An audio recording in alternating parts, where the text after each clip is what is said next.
Vamos começar com as fotografias. Deixa eu só olhar o horário, porque eu tenho que me policiar aqui. Não é? A gente vai acabar exatamente às 9h30. Então, são 8h57. Eu vou ter aí mais alguns minutos, vou ter aí mais ou menos meia hora, né? 32 minutos para trabalhar com vocês esses assuntos. Legal? Então, vamos nessa aqui. Deixa eu só posicionar aqui o celular. Beleza. Vamos começar um trabalho introdutório de imagens. Tá legal? E a partir dessas imagens, nós vamos falando sobre os fatos em que elas ocorreram de uma maneira breve e vamos aprofundar os temas posteriormente na continuação do nosso trabalho. Tá legal? Não sei se vocês têm conhecimento sobre esse camarada que está sentado aí, onde um outro balbucia algumas coisas ao seu ouvido. Esse camarada sentado aí, o inseparável café. Esse camarada sentado aí é o George Walker Bush, presidente dos Estados Unidos, naquele fatídico ano de 2001. Digo fatídico porque foi o ano em que ocorreu os atentados terroristas no World Trade Center, né, lá em Nova York, nas chamadas Torres Gêmeas. Vocês já devem ter visto isso na TV, ok? Então, essa fotografia é uma fotografia histórica. Por que ela é uma fotografia histórica? George Bush visitava uma escola na Flórida, certo?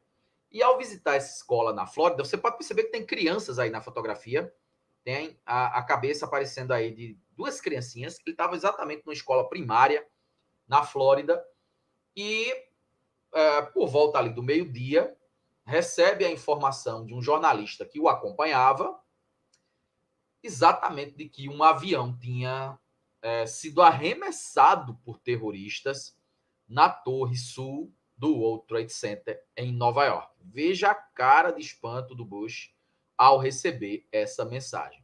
A fotografia na época viralizou, né, como sendo o momento exato de que o presidente dos Estados Unidos tomava conhecimento, né, desses fatos, que o mundo já, em tempo real, já assistia incrédulo ali na beira da televisão. A internet estava engatinhando nessa época. Eu lembro que eu estava dando aula numa oitava série, que era oitava série, hoje a gente chama de nono ano, né?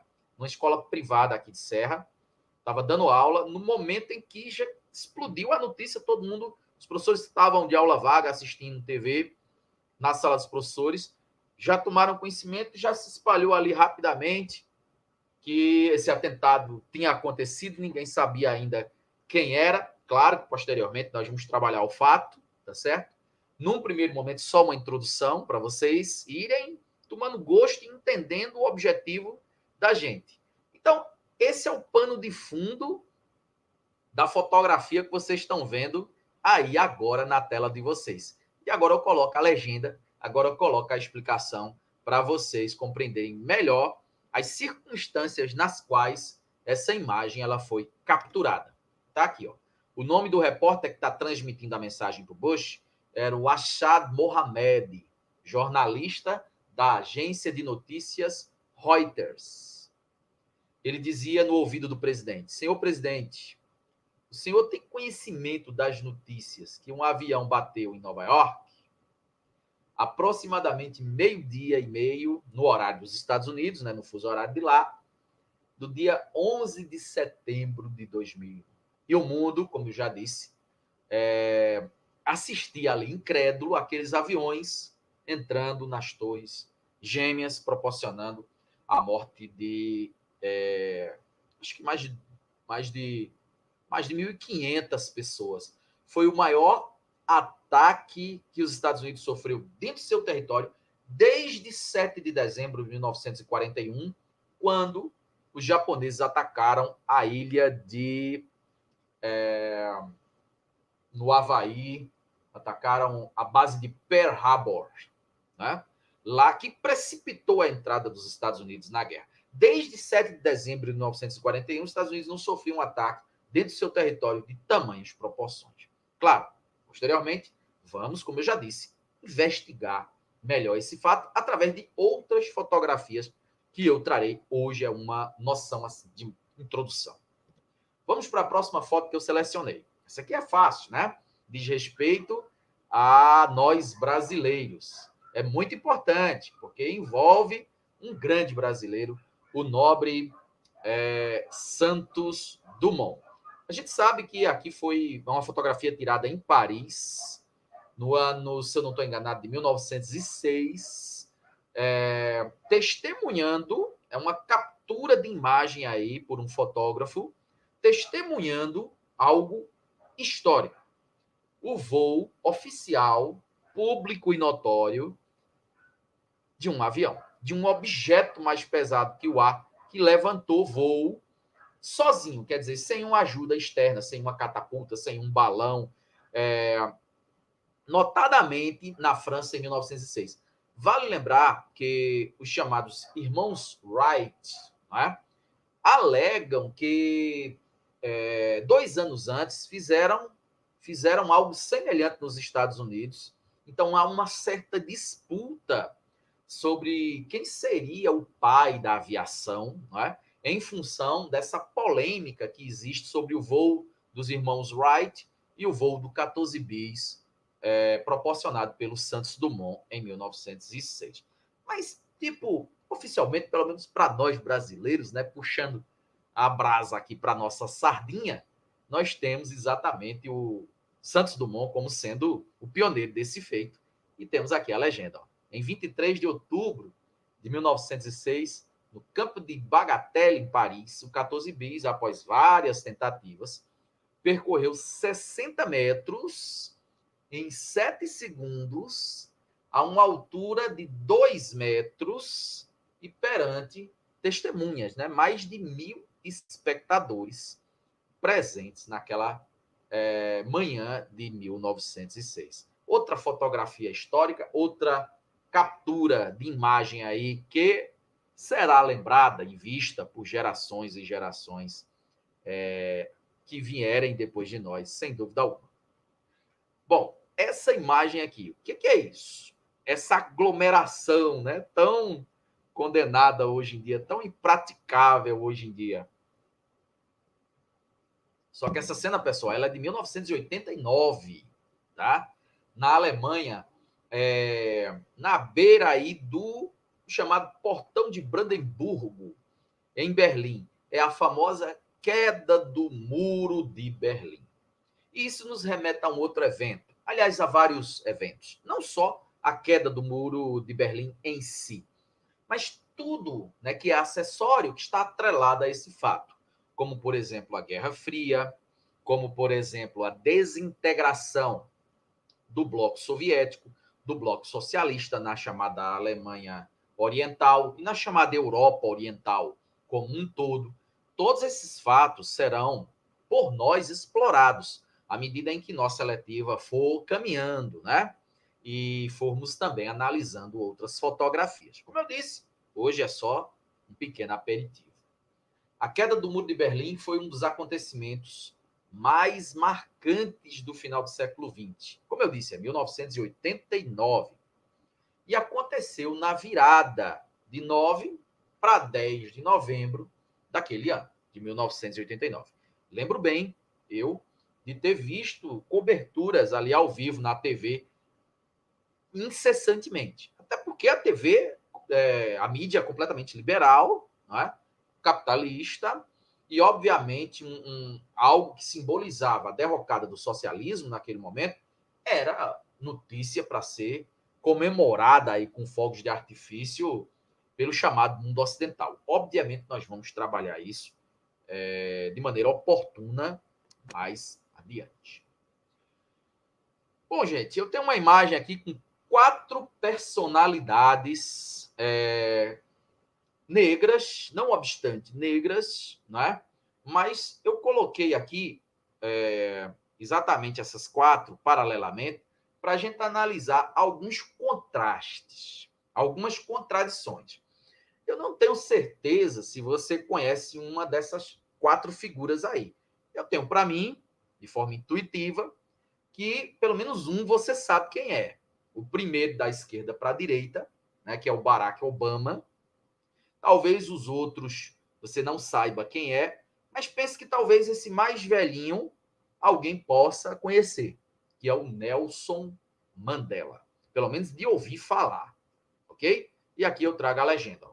O Barack Obama, depois nós temos o pastor Batista Martin Luther King Jr. e o Malcolm X, esse que está de óculos aí na gravura que você pode visualizar nesta lâmina. Por que eu coloco a palavra contraste? Por que eu coloco essa provocação? Bom, pessoal, nós temos aqui 4 figuras, homens negros, importantes na sua época e nas funções que exerceram, mas um deles aqui, ó, também vencedor do Prêmio Nobel da Paz, que é o caso do Barack Obama. Eu até escrevi errado, desculpe. O meu erro de digitação fiz ontem à noite. Botei Barack Obama. E agora é que eu estou percebendo. E agora é que eu estou vendo. Depois eu conserto. Bom, é o seguinte.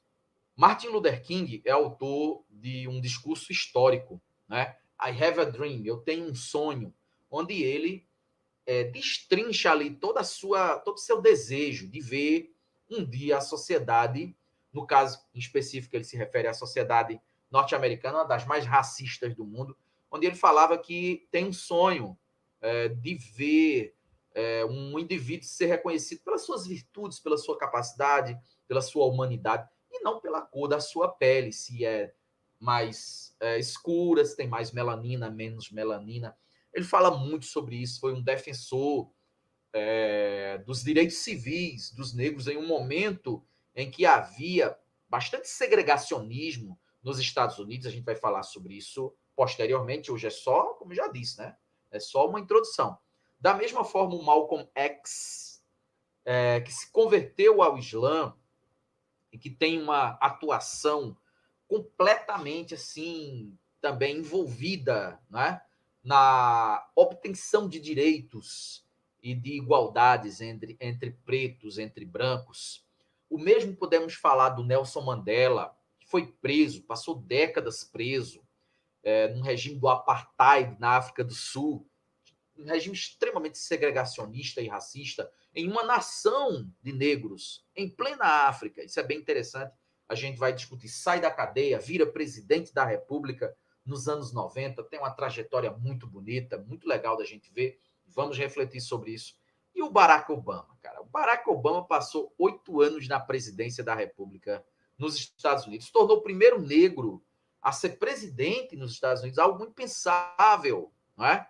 Não deixou legado algum no combate à desigualdade racial, né? Basta ver a explosão no ano passado, em 2020, dos protestos nos Estados Unidos, exatamente por essa razão, pela questão da discriminação racial que lá existe, a morte do George Floyd, né? A campanha Vidas Negras Importam. Eu acho que vocês acompanharam um pouquinho disso, quer seja nas redes sociais, na grande mídia, não é? Ou em outras fontes de pesquisa e de busca por informação. Passou 8 anos guerreando no Oriente Médio, matando civis, crianças, velhos, mulheres, em países como Iraque, Afeganistão e outras nações do Oriente Médio, e ao final ganhou o Prêmio Nobel da Paz.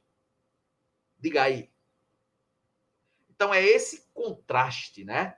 Essa dicotomia, ok? Que eu trago para vocês sobre a forma de provocação através dessa imagem, onde abordamos rapidamente, de uma forma assim, bem sucinta, temas como o racismo, como a igualdade racial no mundo, mais especificamente ainda nos Estados Unidos, mas também relembrando o caso do apartheid na África do Sul. Vê como é legal, né? A próxima imagem que nós trazemos é uma fotografia icônica do século XX, histórica. Ué, professor, mas um homem chorando, uma mulher com um olhar de espanto atrás, ao fundo. Por que é que essa imagem ela é tão icônica, tão lembrada, tão conhecida? Eu tenho ciência que vocês não têm esse conhecimento do contexto histórico em que essa fotografia foi tirada. Talvez vocês nunca tenham visto essa fotografia, mas digo que para os amantes da arte como um todo, para os leitores de história, para pessoas que têm uma preocupação assim em conhecer os fatos históricos, é uma fotografia relativamente fácil de identificar e relativamente conhecida. Ela foi tirada de forma anônima, é um cidadão parisiense, certo? Um anônimo, um popular, que foi flagrado pelas lentes de um fotógrafo chorando copiosamente ao ver os nazistas adentrando vitoriosos em Paris. Isso no ano de 1941. Olha só a legenda. Em 14 de junho daquele ano, cai Paris e as tropas nazistas desfilam na Champs-Élysées, avenida mais famosa da Cidade de Luz, como é conhecida Paris, para desespero dos franceses. A França foi invadida, foi estabelecido um governo pró-nazista, tá? O general de Gaulle, Charles de Gaulle, chefe da resistência francesa, vai se exilar na vizinha, muito embora seja uma ilha, né, próxima, Inglaterra, e de lá ele vai chefiar a resistência que culmina no dia 6 de junho de 1944, no famoso dia D, que é a invasão da Normandia pelas tropas aliadas, quando um rol de países capitaneados pela Inglaterra, Estados Unidos, Canadá, invadem a França para retomar o território e expulsar os nazistas de lá, iniciando aí uma derrocada mortal para Hitler e companhia. Essa foto se tornou bastante icônica no século XX, traz consigo todo esse arcabouço de informações, não é? De fatos históricos que eu acabei de narrar aqui sucintamente, de forma bastante resumida. Vamos explorar outras fotografias icônicas da Segunda Guerra Mundial, muitas imagens marcantes ao longo do nosso trabalho com essa eletiva. Outra foto símbolo do século XX, cara. Será que você, meu caro estudante, desculpe aí, gente, consegue identificar quem é esse camarada aí passeando num Rolls Royce, ou num Cadillac? O ano dessa fotografia, ele está com sua esposa ao lado. O ano dessa fotografia é 1973. Aliás, desculpe, deixa eu corrigir. 1963.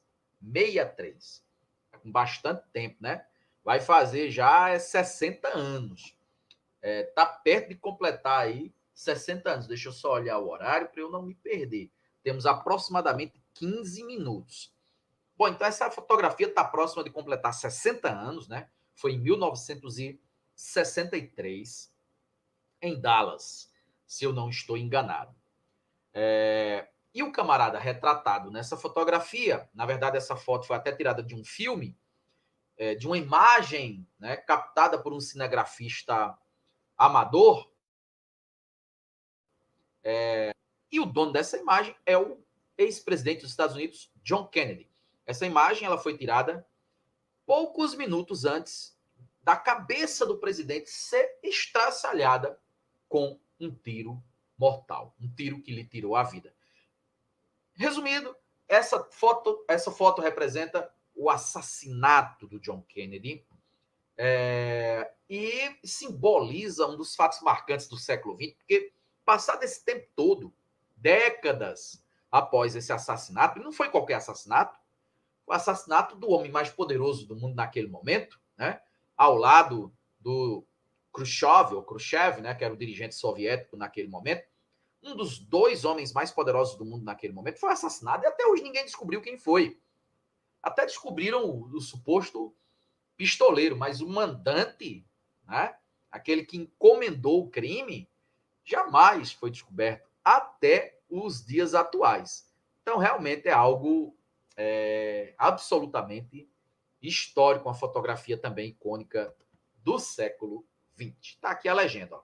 O assassinato do John Fitzgerald Kennedy ocorreu na sexta-feira de 22 de novembro de 1963 em Dallas, no Texas, Estados Unidos, aproximadamente no horário de lá, ao meio-dia e meia. Ele é levado já sem vida, né? A Jacqueline Kennedy, que está acompanhando ele, a esposa, teve que pegar uns pedaços de massa encefálica que caiu no banco do carro, né? Tentar ali colocar na cabeça do presidente. Já foi para o hospital sem vida aí, às 14h20, depois de várias tentativas de reanimação, sem sucesso, obviamente, né? Foi declarado morto. Esse é um outro presidente. Nós saímos dos Estados Unidos e vamos à América Latina, mais precisamente na América do Sul, mais precisamente ainda no Chile, o Salvador Allende. E de 1963 a gente pula uma década e vai para 1973. O Salvador Allende tinha sido o primeiro presidente de toda a América a ser eleito, do ponto de vista de uma eleição formal, democrática, o primeiro presidente socialista, certo? Eleito em um país em toda a América. Porque o Fidel, ele adere ao socialismo lá na ilha de Cuba, mas ele ascende ao poder em outras circunstâncias, né? Foi a chamada Revolução Cubana, onde ele, junto com grupos guerrilheiros, depõe o ditador Fulgêncio Batista, ali em 1959. As circunstâncias são outras. No Chile, o Allende foi eleito de forma popular, de forma mais democrática, uma eleição formal, e isso acontece em 1970, se eu não estou enganado, ou foi em 1971, mas acho que foi em 1970. Só que em 73, exatamente promovendo um processo de reforma agrária, distribuição de terras, digamos assim, como eu vou dizer, comprando briga, não é? Ganhando a antipatia, a inimizade de grandes latifundiários, do grande imperialismo comandado pelos Estados Unidos. Ele foi vítima de um golpe de Estado e acabou sendo morto no Palácio de La Moneda, que é a sede oficial do governo chileno, bombardeado pelas próprias forças armadas do país. Um golpe militar, como a gente chama, né, capitaneado pelo general Augusto Pinochet. Outra foto histórica dentro do contexto, principalmente da Guerra Fria, mais precisamente aqui na América Latina. Então tá aqui a legenda que eu preparei para vocês. Salvador Allende, há duas versões aceitas sobre a morte dele. A mais aceita é que ele se suicidara. Balela, viu? Conto da carochinha aí, conversa para boi dormir. O cara foi assassinado, cercado o Palácio de La Moneda pelas tropas do Pinochet, o palácio bombardeado pela Força Aérea Chilena, foi vítima aí de um golpe de Estado, teve sua vida ceifada em função da resistência que tentou empreender ao seu governo e à sua própria vida. Outra fotografia muito comentada no século passado, gente. O ano dela é 1984. É muito legal essa fotografia. Ganhou assim os jornais, as revistas da época, né? Estamos falando da mídia impressa e as imagens captadas, não é, pelos cinegrafistas também se tornaram muito conhecidas dessa atleta suíça tentando ali aos trancos e barrancos, de forma desesperada, um esforço monumental, sobre-humano, terminar a prova da maratona nas Olimpíadas de Los Angeles em 1984. Um exemplo de esforço, de persistência, né? De não desistir, de ir até o final mesmo. Você vê que tinha 44 participantes, ela foi a 37ª. Passou longe de ganhar a prova, né? Mas a fotografia que a gente vê e as imagens que a gente vê dessa prova, das Olimpíadas de 84, não é nem da medalhista de ouro. Não é nem do pódio, né? Quem ganhou prata, quem ganhou bronze. É dessa camarada aqui, a suíça Gabriela Andersen Thiens. É dela que lembramos, né? Essa fotografia icônica, essa captura de imagens aí célebre do século XX, quando o assunto é Olimpíadas, né? Esporte, quando o assunto é persistência, não desistir, quando o assunto é ir até o final, mesmo com circunstâncias adversas, quando esse é o tema, a fotografia da Gabriela vem na mente, assim, de maneira automaticamente, para quem conhece, obviamente. É quase desesperador a forma como ela, de maneira assim, já quase paralisada, tenta chegar na linha de chegada da prova, tanto que quando ela ultrapassa a linha de chegada, ela praticamente desmaia ali nos braços dos fiscais da prova. É bem interessante. A legenda diz: a suíça Gabriela Andersen Thiens ficou mundialmente conhecida nos Jogos Olímpicos de 1984 em Los Angeles. Depois tem umas historinhas para eu contar sobre essa Olimpíada, é bem interessante. Mas, obviamente, vamos explorar isso em outro momento. Na primeira maratona feminina, foi a primeira maratona feminina que as mulheres elas não participavam da maratona, só os homens. Né? A primeira Olimpíada que abre realmente a possibilidade da participação das mulheres para essa maratona, para esse tipo de prova de modalidade do atletismo, foi exatamente aí, em 84, nas Olimpíadas de Los Angeles, nos Estados Unidos. Então, fala aqui, ó, a primeira maratona feminina na história dos Jogos. Ela chegou em 37ª colocação, ó, dentre 44 participantes. Só para vocês terem uma ideia, passou longe de ganhar, mas é dela que lembramos quando nos referimos e nos reportamos aos Jogos Olímpicos de 1984. Beleza, gente? Tá chegando aqui no final dos nossos trabalhos. Deixa eu só olhar a hora. Não quero me perder, não quero atrapalhar aí, porque vocês também têm a paralisação para o intervalo e todo um processo também de outra aula, outro professor que vai substituir aqui a gente nos trabalhos e, obviamente, eu não quero criar nenhum tipo de obstáculo, né? Quem é esse cara? Nossa, eu aprecio demais a arte desse camarada. Para mim foi o maior vocalista do rock and roll aí de todos os tempos, Freddie Mercury. Né? O nome dele era um nome artístico, né? O nome verdadeiro dele, acho que era Frederico Bulsara, se eu não estou enganado. Fred Mercury era um nome artístico, como já falei, vocalista da banda Queen, tá? Que você deve conhecer de sucessos como We Will Rock You, que mais que a gente pode... We Are The Champions e tantas músicas assim conhecidas que se cantam em estádios de futebol, em ginásios, em eventos esportivos até os dias de hoje. Bom, mas por que eu coloquei o Fred Mercury, uma fotografia de 1986, tá? Por que eu coloquei a fotografia dele nessa seletiva de hoje? Para falar de um tema importante do século passado, que foi a AIDS. Fred Mercury era bissexual. A AIDS, ela assola, num primeiro momento, a população gay, a população homossexual e a população também bissexual, tinha hábitos sexuais mais voláteis, né, digamos assim. E nos anos 80, falar de AIDS era praticamente um tabu. Era uma sentença de morte para o doente, não é? Garantida.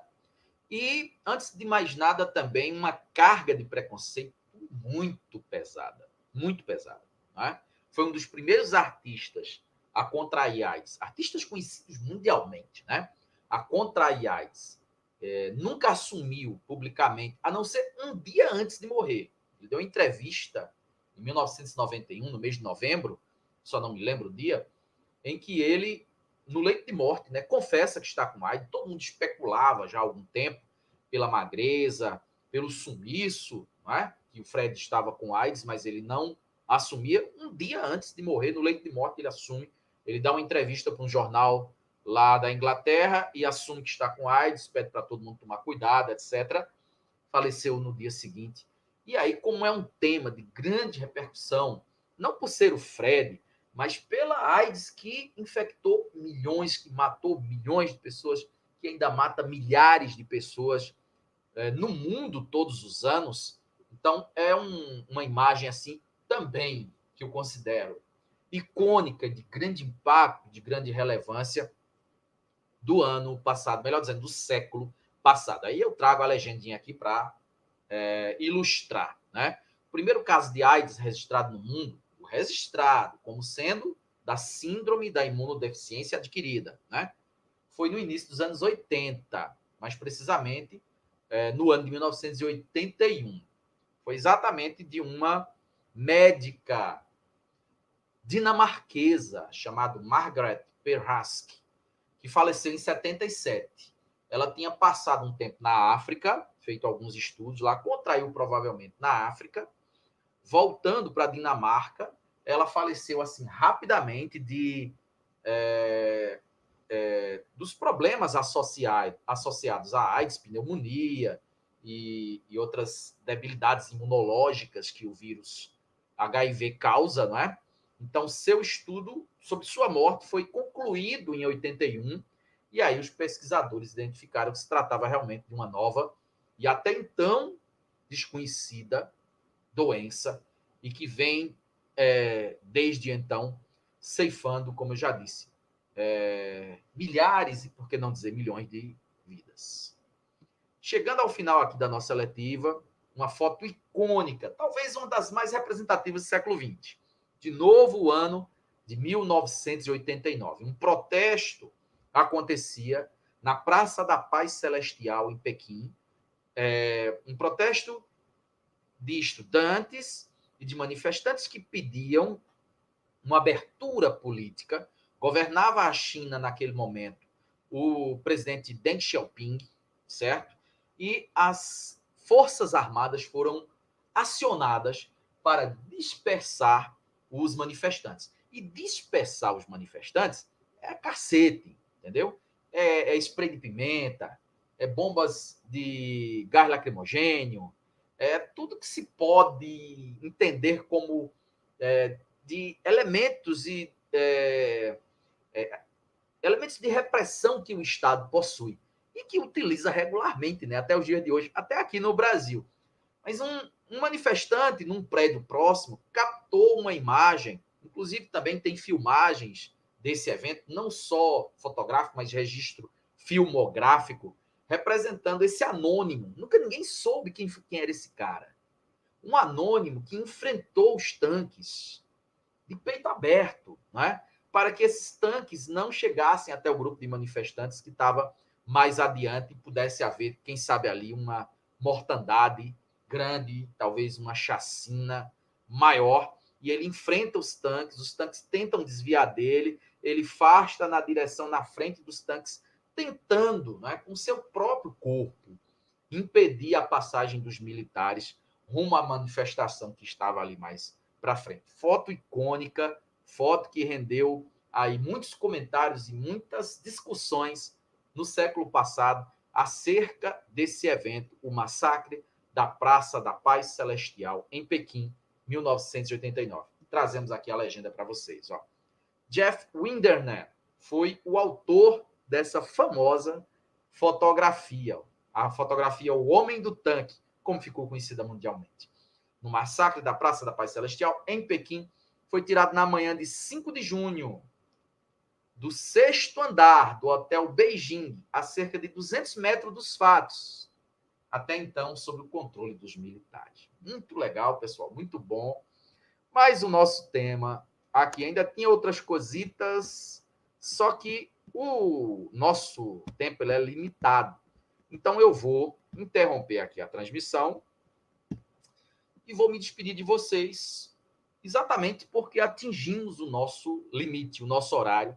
Espero que vocês tenham gostado, espero que vocês tenham curtido e aprendido e entendido que é importante realmente participar. Então desejo que na próxima, não só vocês, mas mais gente possa estar presente aqui para debatermos, discutirmos e conversar junto conosco. Valeu, gente. Tchau e até a próxima, viu? Valeu, valeu, valeu. Fui.